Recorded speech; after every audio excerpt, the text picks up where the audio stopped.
మనము మార్కింగ్ ఎలా చేయాలో చూసుకున్నాము. లైక్ రిబ్బన్ పెట్టేసి, నెయిల్ కొట్టేసి విల్ బి మార్కింగ్ ఫస్ట్ అనమాట సాయిల్. తర్వాత మార్క్ చేసిన ఒక డ్రిల్ చేయాలి కదా. ఒక్క హోల్ డయామీటర్ వచ్చేసి 10 ఇంచ్ అనమాట. లోపలికి 3 ఫీట్ దింపాలి. రాకీ ఇంకా సాయిల్ రెండు హ్యాండిల్ చేయాలి. సాయిల్ అంటే హ్యాండిల్ చేయొచ్చు కానీ రాకీ అందరు హ్యాండిల్ చేయలేరు. డ్రిల్ బిట్ విరిగిపోతుంది. చూసారు కదా, ఇది మన వర్క్ సాయిల్లో అవుతుందన్నమాట.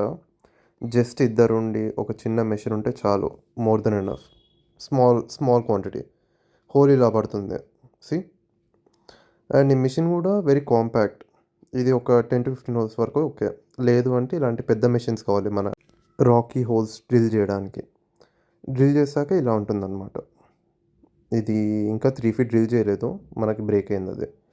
ఒకసారి డ్రిల్లింగ్ అయిపోయింది అంటే మనం ఇలా స్టాండ్స్ పెట్టేసుకొని అది ఫౌండేషన్ పెట్టుకొని అలైన్మెంట్ చూసుకుంటే చాలా వరకు పని అయిపోతుంది. ప్రశాంతంగా ఉంటుంది. ఇలాంటి ఒక ప్రాజెక్ట్ వచ్చినా మనం ప్రశాంతంగా చేసుకోవచ్చు. ఎవరు మనం డిస్టర్బ్ చేయరు, ఓన్లీ మన ప్రాజెక్టే కాబట్టి.